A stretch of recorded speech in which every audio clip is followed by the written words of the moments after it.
Building codes were created because of safety, to make sure that the place that you call home, whether it's an apartment or townhome or single-family structure, can be relied upon during a storm or disaster.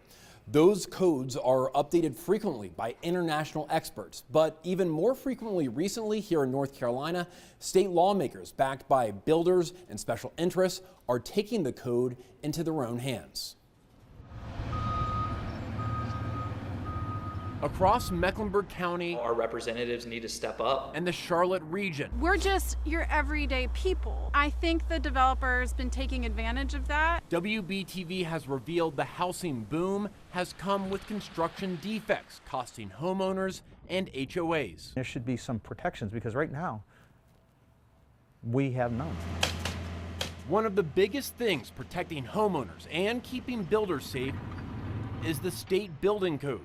But instead of strengthening the building code, state legislators have weakened it, according to a study from the Insurance Institute for Business and Home Safety. We have a housing crisis in North Carolina like we do across the country. New House Speaker Destin Hall says those changes were necessary. Many of the rules that we saw that ultimately were rolled back, it really had nothing to do with safety. These were laws that dealt with things like making sure that you have a certain number of energy efficiency appliances and other things in your home.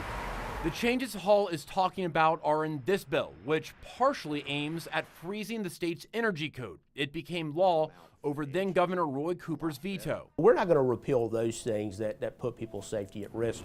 But buried within that law and others are more building code changes. The same bill prohibits towns from requiring automatic fire sprinklers in new 3- and 4-family dwellings. Builders argue that's an unnecessary cost passed on to home buyers. Because the more regulations you put on home building, the fewer houses you're going to get, and not only that, the more expensive it becomes to build those things. But other cuts to the building code don't appear to have anything to do with costs. A law passed in 2023 prohibits exterior sheathing inspections from being required in most North Carolina counties.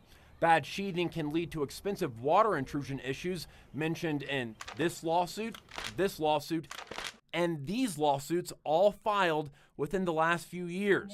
The North Carolina Building Code Council, which helps adopt new building codes, has increasingly called out legislation overriding their rulemaking, both pushed by Republicans and Democrats. They basically just jumped the Building Code Council. It went straight to the state legislature, got a law passed. We talked to a lot of experts ourselves, and I don't think it's the case that everybody in the building industry thought that all of these rules, had to be in place. In addition to the safety threat that rolling back some of these building codes pose, it also could mean less money here in North Carolina. The strength of building codes has been tied to emergency funding in situations like when Hurricane Helene struck. And because that code has been rolled back, it could mean, and has meant already, less emergency funds for North Carolina. Reporting in the newsroom, David Hodges, WBTV, on your side.